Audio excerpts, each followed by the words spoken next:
Gracias porque nos ha acompañado en esta primera semana en la que hemos comenzado a estudiar el libro de Marcos, el Evangelio de Marcos.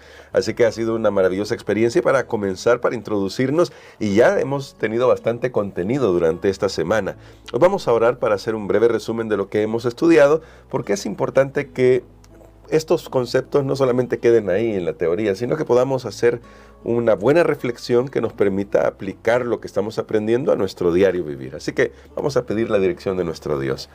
Bondadoso Padre, gracias te damos porque nos has dado tu palabra para seguir extrayendo tesoros de sabiduría para nuestra vida en tu palabra. Y esta semana que hemos comenzado a estudiar el Evangelio de Marcos, te agradecemos por el maravilloso mensaje que nos has dado.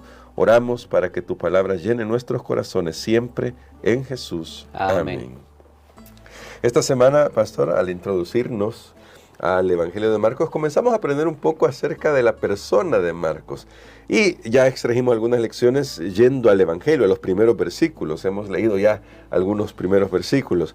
Pero, pastor, me gustaría que nos ayudara a, tal vez, si lo puedo decir de esta manera, a cristalizar algunas ideas de lo que hemos aprendido, comenzando con ¿quién fue Juan Marcos?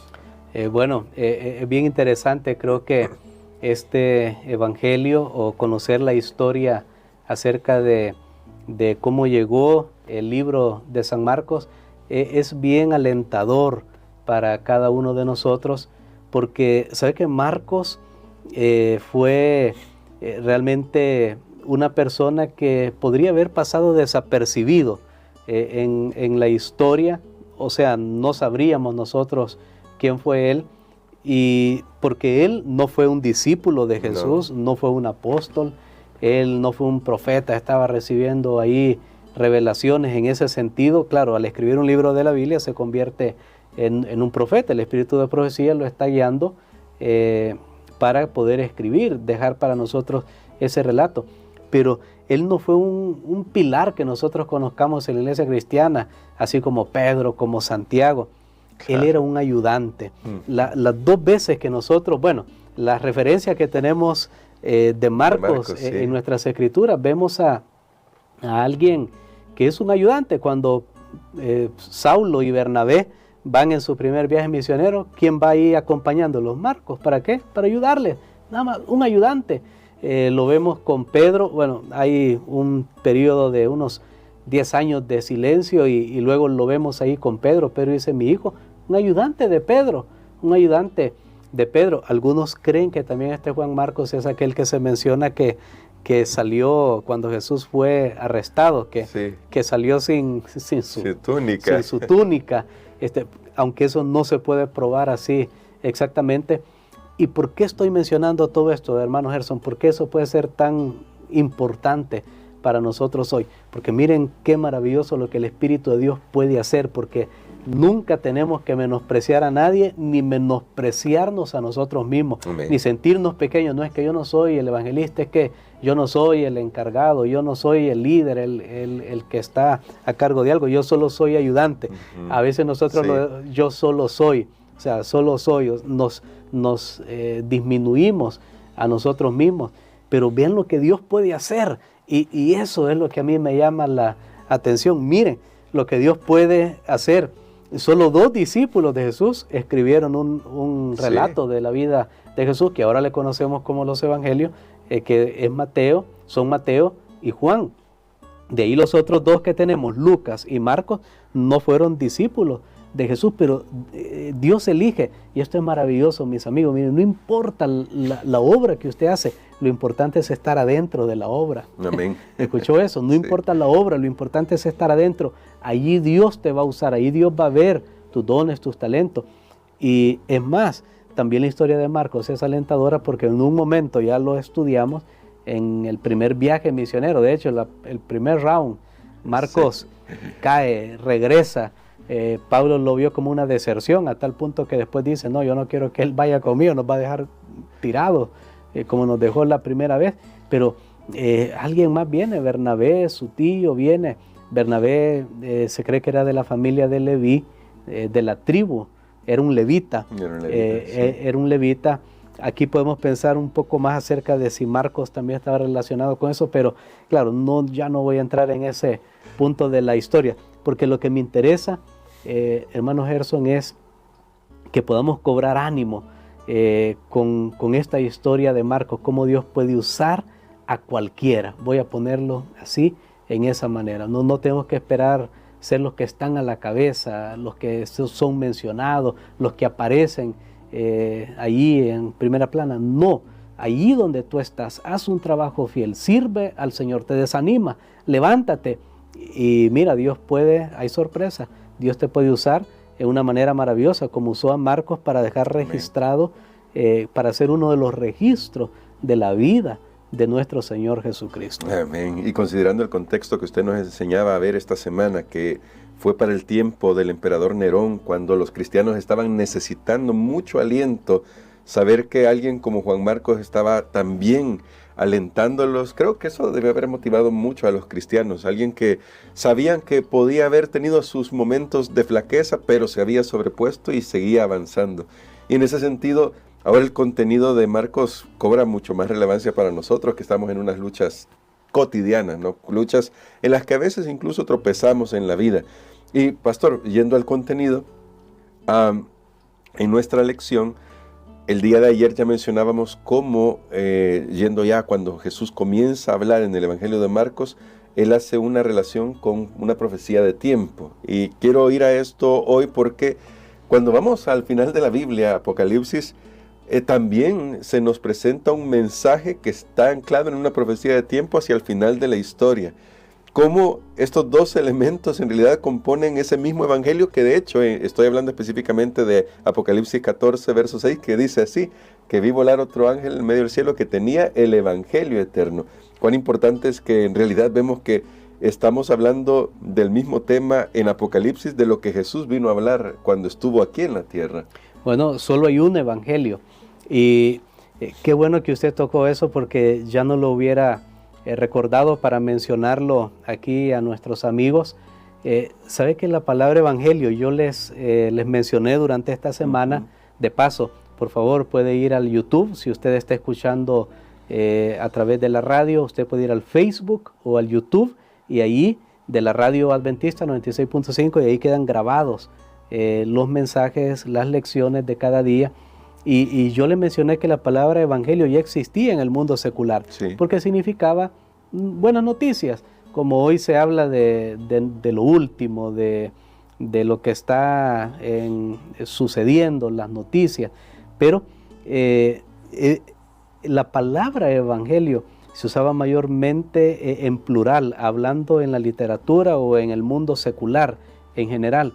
Se usaba siempre en plural, o sea, hay muchos evangelios, muchas buenas noticias, pero en la Biblia nunca se usa en plural, solo en singular, en el Nuevo Testamento, porque solo hay un evangelio.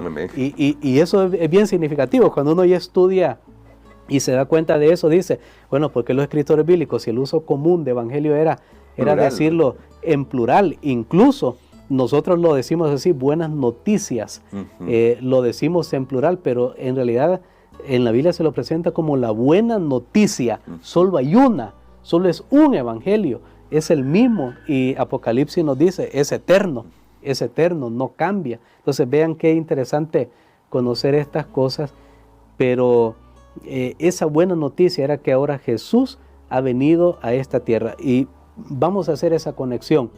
Creo que por factor tiempo no vamos a ir a tomar el texto hoy porque ya lo hemos estudiado. El trimestre pasado estudiamos Apocalipsis y hoy, esta semana hemos comenzado también a tomar estos textos. Marcos 1 nos habla del evangelio y cuando Jesús comienza a predicar dice, el tiempo se ha cumplido. Apocalipsis 14, después de lo que usted mencionaba en el versículo 6, que se habla del evangelio eterno, Apocalipsis 14, 7 dice, la hora de su juicio ha llegado. Entonces, notemos, allá dice tiempo cumplido. Aquí Apocalipsis 14 dice, la hora de su juicio ha llegado.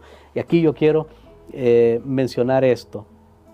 Demos gracias al Dios del cielo, que Él nos revela lo que está sucediendo en nuestro mundo y nos dice que Él tiene un plan. Amén. Porque si yo le digo, bueno, ya se cumplió la hora, significa que yo tengo un límite, significa que tengo un plan.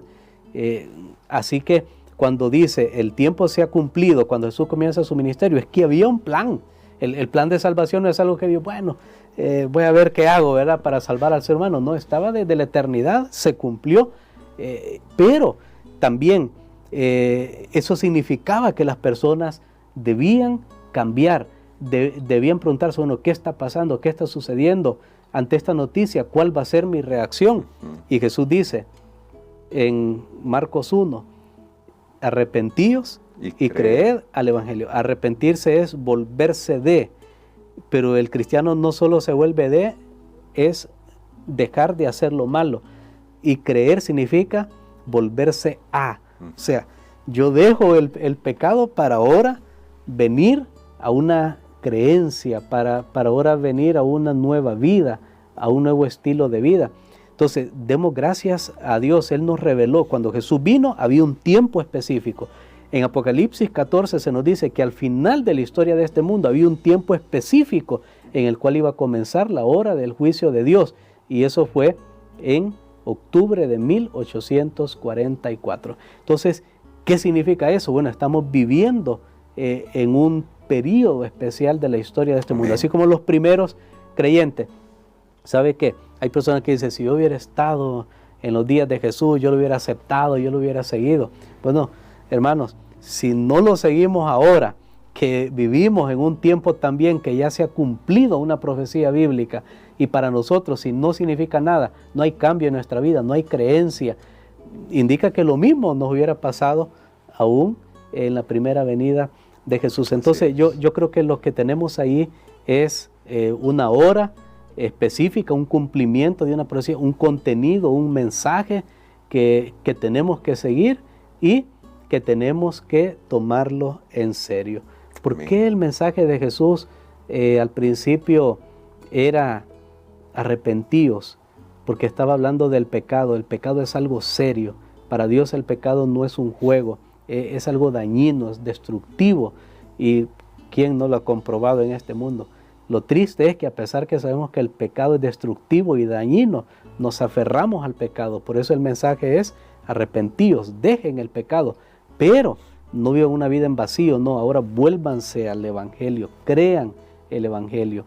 Creo que ese mensaje es muy relevante para nosotros hoy. Amén. Y bueno, está conectadísimo siempre con el mensaje de Apocalipsis 14, donde se nos manda a temer a Dios, darle gloria y adorar al que hizo el creador de los cielos y la tierra. Solo podemos adorarle si creemos en Él y nos volvemos completamente a Él. Pastor, ha sido una semana bastante interesante la que hemos estudiado, y creo que siempre es bueno recordar estas cosas y aprender. Algunas veces no sabemos algunos de estos detalles, pero ahora que los hemos aprendido, creo que al estudiar el libro de Marcos nos va a servir muchísimo, porque vamos a poder leerlo en un contexto, tener en mente ese contexto y a saber que Dios nos está llamando también en nuestra hora especial, porque como ya dijo nuestro pastor, nosotros estamos viviendo en una hora especial. Pastor, nos gustaría que ore por nosotros por esto, para que el Señor nos ayude a comprender que también en nuestra época, hoy en nuestros días, el tiempo se ha cumplido y Dios nos está llamando a volvernos a Él. Amén. Padre, te damos gracias, Señor, por Jesús, quien ha venido, porque Él es el Rey, porque Él ha logrado la victoria sobre el autor del pecado, sobre el pecado, y también ha logrado la victoria en la vida de los seres humanos que han decidido arrepentirse y creer el Evangelio.